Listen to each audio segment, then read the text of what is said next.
오늘 성경 말씀은 신약성경 누가복음 23장입니다. 27절부터 31절까지 조금 내용이 길지만 제가 봉독하도록 하겠습니다. 누가복음 23장 27절에서 31절까지 말씀입니다. 또 백성과 및 그를 위하여 가슴을 치며 슬피 우는 여자의 큰 무리가 따라오는지라 예수께서 돌이켜 그들을 향하여 이르시되 예루살렘의 딸들아 나를 위하여 울지 말고 너희와 너희 자녀를 위하여 울라. 보라 날이 이르면 사람이 말하기를 잉태하지 못하는 이와 해산하지 못한 배와 먹이지 못한 젖이 복이 있다 하리라. 그때 사람이 산들을 대하여 우리 위에 무너지라 하며 작은 산들을 대하여 우리를 덮으라 하리라. 푸른 나무에도 이같이 하거든 마른 나무에는 어떻게 되리요 하시니라. 아멘. 오늘 고난주간이 시작되는 날이고 예수님께서 당하신 고난의 한 부분을 묵상하고자 합니다. 오늘 본문은 예수님이 땅에 오셔서 30년간 이제 사시고 또 3년간 공생애를 마치신 마지막이죠. 마지막 이제 십자가 사건을 한 주간 앞두고 있는 마지막 한 주간, 사실 십자가 당일날 사건이기도 하죠. 그 한 주간 가운데서도 당일날의 사건입니다. 많은 분들이 예수님의 고난이라 그러면 십자가에 못 박히는 자체를 생각하실 수 있는데 사실은 예수님이 감람산에 갔다가 새벽에 체포된 순간부터 십자가의 고난은 시작이 되었습니다. 모든 것들이 그 모든 순간들이 예수님의 대속적인 사건이라고 할 수 있습니다. 우리가 잘 아는 23장에 미리 모든 내용들이 예언되어 있었고 예수님은 그 예언된 바대로 고난을 당하셨습니다. 이사야 53장 3절과 4절 제가 한번 읽어드리겠습니다. 그는 멸시를 받아 사람들에게 버림받았으며 간고를 많이 겪었으며 질고를 아는 자라. 마치 사람들이 그에게서 얼굴을 가리는 것 같이 멸시를 당하였고 우리도 그를 귀히 여기지 아니하였도다. 그는 실로 우리의 질고를 지고 우리의 슬픔을 당하였거늘 우리는 생각하기를 그는 징벌을 받아 하나님께 맞으며 고난을 당한다 하였노라. 여기에 채찍에 맞음으로 또 찔림은 이런 표현이 있는데 실제로 예수님께서 찔리신 일이라든지 아니면 채찍에 맞으신 일들이 그대로 표현되어져 있죠.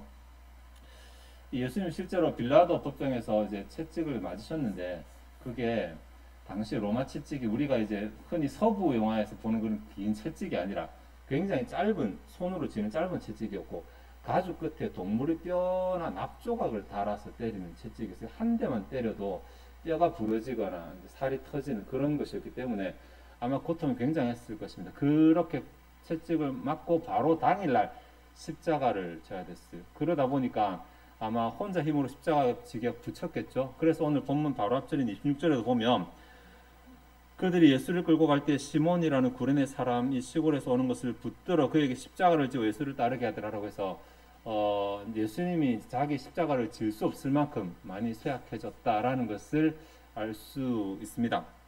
근데 예수님이시잖아요. 하나님의 아들이시잖아요. 굳이 이렇게까지 힘들게 가셔야 되나 생각하실지 모르겠지만 예수님이 지금 우리 인간의 죄를 대속하는 과정이기 때문에 철저하게 인간의 처지에서 이 모든 일을 감당하십니다. 피하지 않으시고 신의 능력을 사용해서 쉽게 가지 않으시고 철저하게 사람이 당해야 될 죄의 모든 값을 그대로 다 당하시기 때문에 정말 우리가 당하는 것과 똑같은 고통을 겪고 있다고 그렇게 말씀드릴 수 있습니다. 빌라도는 예수님을 넘겨준 이후로는 더 이상 관여하지 않았어요. 아마도 대제사장물이라든지 아니면 다른 어떤 지도자들, 예수님을 넘겨줬던 지도자들은 자기들이 승리했다고 자축하면서 예수님이 그 십자가를 지고 가다가 쓰러졌는지는 모르겠죠. 쓰러지는 모습, 다음에 이렇게 하는 모습들을 보며 비웃고 있었을 수도 있습니다. 또, 근데 그 가운데 저희들이 봉독한 내용 보면 백성 가운데 백성도 많이 있었어요. 세계 구경거리잖아요. 당시에 이제 십자가형 자체가 그렇게 종종 행해지진 않았거든요. 예루살렘에서. 왜냐하면 너무 가혹한 거리기 때문에 종종 행해지 하자는데 그 십자가 형벌이 있는 날은 백성들에게는 굉장히 큰 구경거리라서 예루살렘 성벽에 올라가서 그 모든 일들을 구경하는 사람들이 많이 있었어요. 또 그러는 가운데 일부 여자들이 뒤따라오면서 애곡을 했습니다.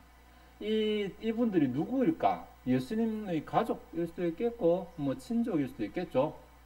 또 예수님을 믿는 사람, 제자들일 수도 있겠고, 예수님 따라다니다 떡이라도 한 조각 얻어먹은 사람들일 수도 있습니다. 의례 당시에는 어딘가 이제 사람이 죽으면 곡을 하는 것이 그 사람에 대한 마지막 여우라고 생각했기 때문에 곡하는 문화가 그렇게 흔한 문화였습니다. 그러다 보니 이들이 막 뒤에 따라온다고 해서 이들이 전부 다 예수님이 안 돌아가시기를 바란다 그러면 이런 순수한 마음이었다고 보기는 힘든데, 그런데 예수님께서 이제 이 여자들에 대해서 뭔가 말씀을 하시는 것이 오늘 저희들이 봉독한 본문입니다. 사실 예수님이 지금 갈 길 아주 바쁩니다. 갈 길 바쁘고 지금 뭔가 할 만한 여력도 없어요. 몸도 뭐 너무 많이 지쳐있고, 그다음에 예수님도 그 전날 기도하시면서 할만하시거든 이 잔을 내게서 옮기시옵소서 기도할 만큼 그 고통이 어느 정도인지 잘 알고 계시고, 또 그거 감당하는 것에 신경 써야 됨에도 불구하고 또 자기 십자가도 제대로 못 져가지고 남한테 맡긴 이 처지에 몸을 뒤로 돌려서 자신을 위해서 우는 여자들에게 뭔가 오지랖을 부리십니다. 뭔가 교훈을 하시죠. 네. 근데 그 교훈이 단순하게 그들을 위로하는 교훈이 아니라 사실은 구속사에 있어서 굉장히 중요한 교훈이기도 하고 오늘 우리에게도 들려주는 교훈이기 때문에 오늘 우리는 이 교훈을 짧게 한번 좀 생각을 해보고자 합니다. 먼저 예수님께서 누구에게 말씀하셨는가를 한번 좀 생각해 봐야 되는데, 28절에 보면 예루살렘의 딸들아라고 이렇게 직접적으로 대상을 지목하시죠. 그런데 예루살렘의 딸들아라고 말했는데 왜 예루살렘의 딸들이라고 말을 했을까? 그냥 들으면 예루살렘에서 나온 여자들이니까 이렇게 생각할 수 있지만, 이게 조금 문법을 조금 활용한다면 고대에는 이제 예루살렘을 포함한 성들이 우리나라는 명사가 이제 남성, 여성 이런 게 구분이 안 되지만 헬라어는 다 구분되거든요. 근데 성들은 다 여성입니다. 그러니까 예루살렘의 딸들이란 말을 예루살렘에서 태어난 딸들, 예루살렘 속한 딸들이란 말인데, 굳이 말하면 엄마의 자녀들이니까 이 여자들만을 대상으로 하는 말은 아니고 예루살렘 성의 모든 사람들을 대상으로 말한다라고 그렇게 볼 수 있습니다. 네, 물론 표면적으로는 이들이 울면서 따라오지만 뒤에 메시지 내용으로 볼 때는 이것이 이 여인들을 향한 메시지는 아닙니다. 차라리 이 여인들이 그래도 슬퍼하고 그 가운데는 예수님을 좋아하는 사람도 있었을 것이고 한데 그들을 향해서 이런 메시지를 주었다고 보기는 힘듭니다. 그러니까 지금 그냥 모든 사람들이 구경하는 가운데 예수님은 이제 힘없이 가시고 그 뒤에 이제 막 따르는 여인들이 지금 있으면서 그 와중에서 누가 더 이슈가 될 만한 대상인가 예수님께서 찾으셨던 것 같아요. 이 가운데서 누구에게 말을 해야지 모든 사람이 다 공감할 것인가? 자기를 끌고 가는 로마 군인들에게 말을 해야지 공감할 것인가? 아니면은 뭐 대제사장을 향해서 소리쳐 공감할 것인가? 자기를 위해서 울고 있는 여인들에 대해서 공감할 것인가? 생각하셨던 것 같아요. 생각해보면 수사적으로 가장 많은 사람이 공감을 얻을 수 있는 대상입니다. 예수님이 돌아서서 대제사장을 향해서 비난이라 지적을 했다면 에이 저거 패자 루저인 주제에 이렇게 볼 수 있잖아요. 그 모든 사람들 가운데 지금 그나마 가장 예수님 편이라고 할 수 있는, 예수님 편처럼 보이는 여인들을 대상으로 부정적인 내용의 말씀하심으로 이거 뭐지? 라고 사람들이 들을 수 있도록 그렇게 말씀하신 거죠. 네.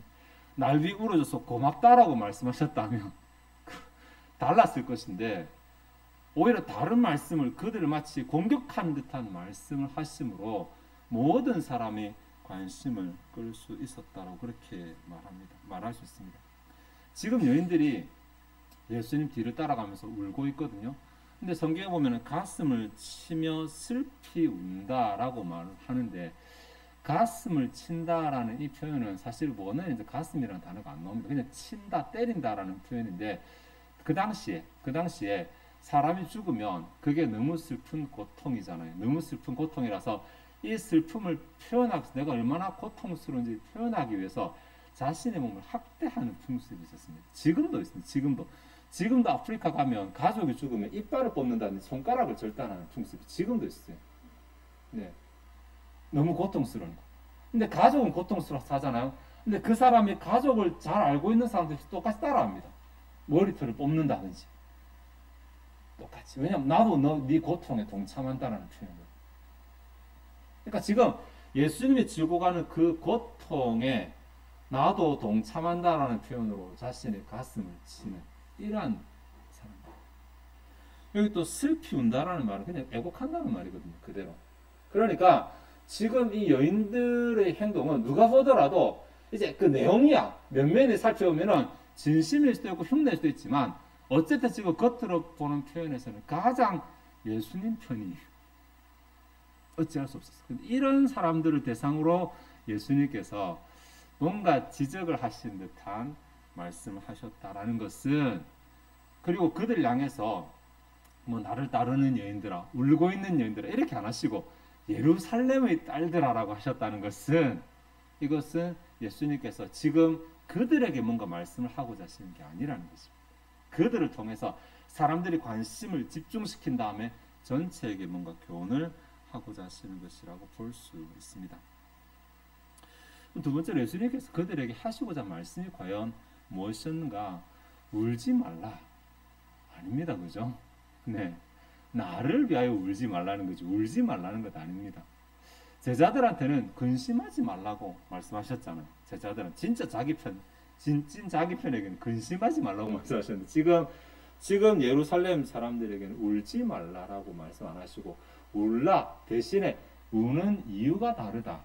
나를 위해서는 울지 말고 너희와 너희 자신을 위해서 울라라고 이렇게 말합니다. 너희와 너희 자녀를 위해서 울라. 너희와 너희 자녀라는 말은 일단 너희를 왜 울라라는 말을 하면 뭔가 이제 일시적일 수 있지만, 너희와 다음 세대 너희 자녀를 위해 울라라고 말하면 지금 이 상황에서 일어날 만한 일이 아니잖아요. 지금 그 상황에서 뭔가 일어나는 것이 아니라 이것이 예루살렘 공동체 전체에 미칠 만한 운명을 말한다고 말하셨잖아요. 지금 너희 지금 울 필요 없어, 이 정도가 아니라 사실 예수님을 초점을 한다면, 야 내가 지금 왜 가는데 너희가 왜 우냐, 감사해야지, 이렇게 말할 수 있거든요. 근데 울지 말라라고 말해야 맞는데 진짜 자기 편이라면, 근데 그게 아니라 울라라고 말하는데 울 이유가 다르다. 지금 나를 위해 울 게 아니라 예루살렘을 위해서, 예루살렘 전체 공동체의 운명을 위해서 울라라고 이렇게 말씀하시는 거죠. 울라는 명령, 현재 명령이라서 계속 울라는 말이니까 예수님께서 지금 이렇게 말씀을 하셨어요. 이렇게.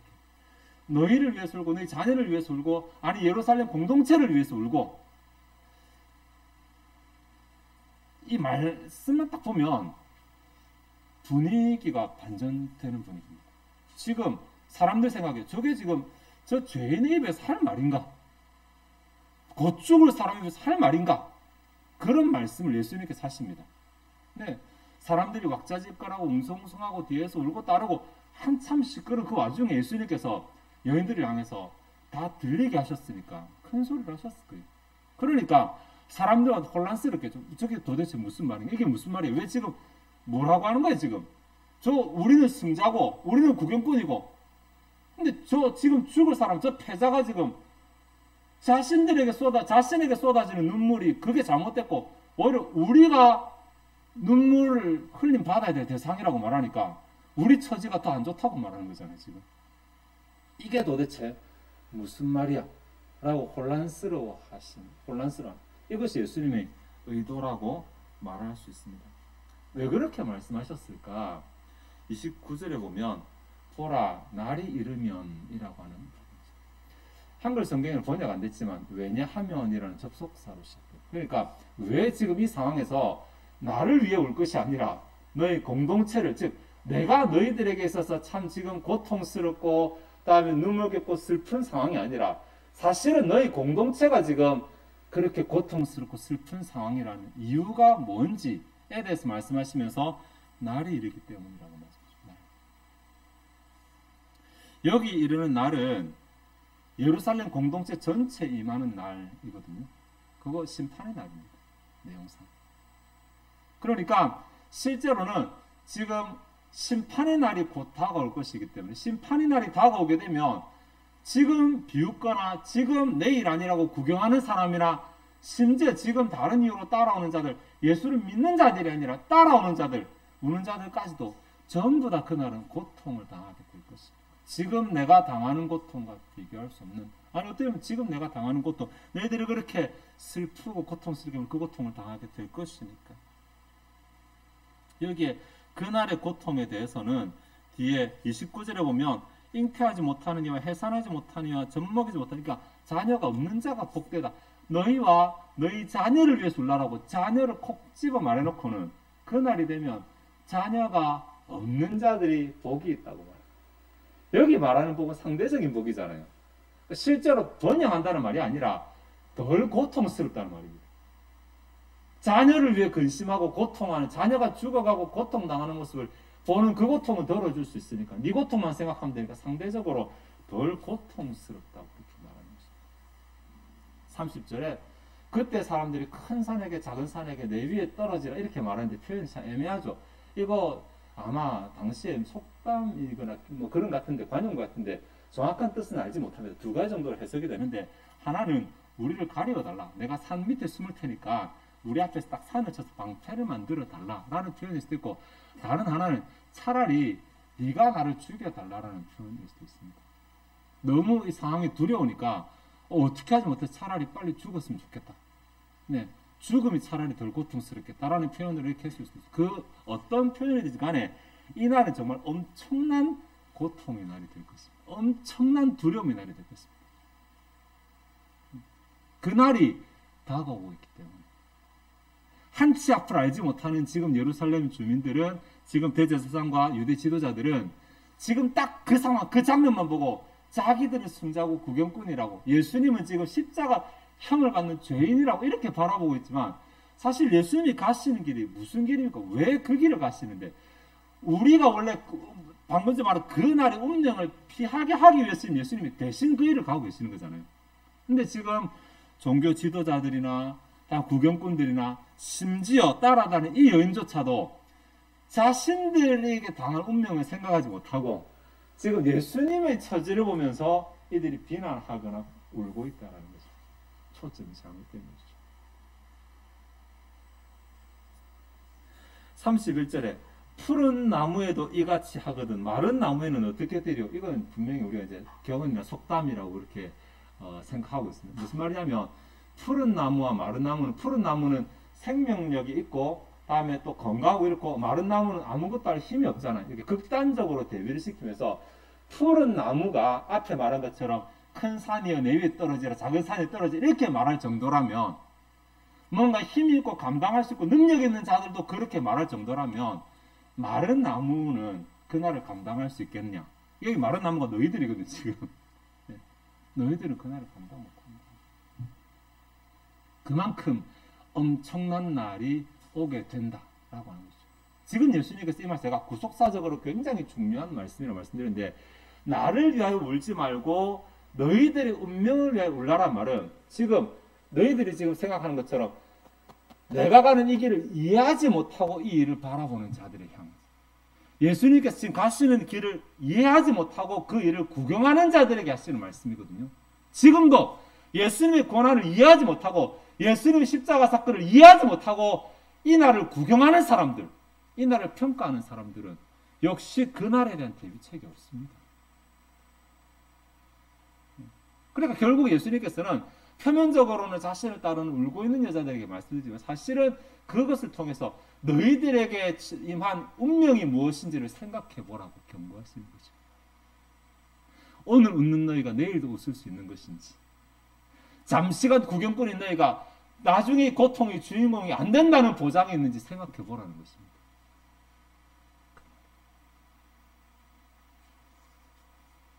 지금 예수님은 사실 그들도 우리들도 당해야 될 그 고통을 대신 해결하시기 위해서 이 길을 가고 계십니다. 제가 초두에 이사야 53장을 읽어드렸잖아요. 예수님은 우리의 고통을 대신 짊어지고 가셨는데 사람들이 생각하길 그는 자기의 죄를 지고 간다. 우리도 그를 불쌍히 여기지 아니하였다. 불쌍히 공감한다는 말. 우리도 그 마음을 이해하지 못하였다. 네. 그냥 예수님의 고통만 보고 예수님의 고난만 보고 지금도 고난주간이 되면 사람들이 예수님의 고통을 보고 예수님의 고난을 보면서 자기의 가슴을 치거나 자신의 뺨을 때리는 일의 행동을 하고 있는 분들 많이 있습니다. 주님께서 우리 대신에 지고 가신 고난에 왜 굳이 우리가 다시 가서 그 고난에 동참하겠다고 고난을 뺏어오는 것입니까? 물론 고난주가 동안 우리가 기뻐하며 축제를 벌이라는 것은 아닙니다. 근데 정확하게 아셔야죠. 왜 주님께서 고난 당하셨는지. 왜? 그것을 이해한다면 고난주간은 감사하는 주간입니다. 네. 기뻐하는 주간이 아니라 감사하는 주간입니다. 감사하는 주간. 막 즐거워하면서 감사하는 것이 아니라 참 죄송하면서 감사하는 주간입니다. 주님께서 나 대신 그 고난 당하신 것을 알기 때문에 내가 함부로 내 자유를 쓰지 않고 내 유희를 즐기지 아니하고 절제하면서 감사하는 주간입니다. 이제 고난주간이 또 한번 시작되거든요. 이 고난주간, 그날 예수님의 고난에 대해서 승리감을 느꼈던 자들은 우리 가운데 아마 없을 것입니다. 그런 분들은. 대신에 고난주간이야? 그래. 일주일 뒤에 고난주간이었어? 까먹었네. 그래. 구경꾼처럼 마치 나랑 아무 상관없는 그런 일로 생각하는 자처럼 그렇게는 좀 안 살았으면 좋겠습니다. 또 지나치게 오버해서 주님 고난 당하셨으니 나도 그 고난 동참하겠다라고 자신을 학대하는 그런 일도 없었으면 좋겠어요. 요즘 우리 가운데 그런 일 잘 없죠. 옛날에는 그냥 뭐 고난주간은 다 금식이었고 뭐 다 고난 그렇게 했으니까. 네. 그렇게 안 하셔도 돼요. 안 하셔도 되지만 대신에 매일 이러면 더 좋고 한 번이라도 왜 주님께서 고난 당하셨나? 너희와 너희 자신을 돌아보는, 나와 내 자녀를 돌아보는, 나의 운명을 돌아보는 그러한 시간을 좀 가지면 좋겠어요. 아, 주님 이 고난 아니었으면 야, 나는 어떻게 됐을까? 뭐 길지도 않은 인생 살아가면서 이거 단 줄 알고 이게 전부 줄 알고 희희낙낙거리다 지나는 이게 나는 어떻게 됐을까? 적어도 한 번쯤, 일주일 동안 까먹을 것 같으면 적어도 1시간만큼이라도 사실은 저게 내 운명이고, 그리고 저것을 이게 시간이 지나면 결국 내 건데 주님께서 나 대신 당하셨구나. 그거 지금 말씀하고 계시는 것이구나. 이런 것들을 묵상하면서 한 주간을 좀 보냈으면 좋겠습니다. 사실은 지금 이제 코로나 때문에 그렇지 그 전까지만 해도 고난주간에도 우리의 감성을 자극하는 영상들 참 많이 나왔었거든요. 그죠? 예수님의 고통당하는 장면들 보면서 울게 만드는 그 울음이 과연 저게 내 고통인데 이렇게 생각하면 울었을까? 얼마나 아프실까? 예수님이 아니라 그 대상이 무슨 기아 대책본부에서 아프리카 아이 보여줄 때 흘리는 눈물하고 같은 구경꾼의 눈물을 흘리면서 내가 고난주간의 의미에 동참했다고 착각하는 일이 없었으면 좋겠습니다. 이제 고난주간이 시작하는 이번 고난주간 동안 주님의 고난을 묵상할 때에 사실은 주님 제 고난입니다. 그 말할 수 없는 그 멸시와 천대를 당하신 것 저 때문입니다. 참 죄송스럽고 감사합니다.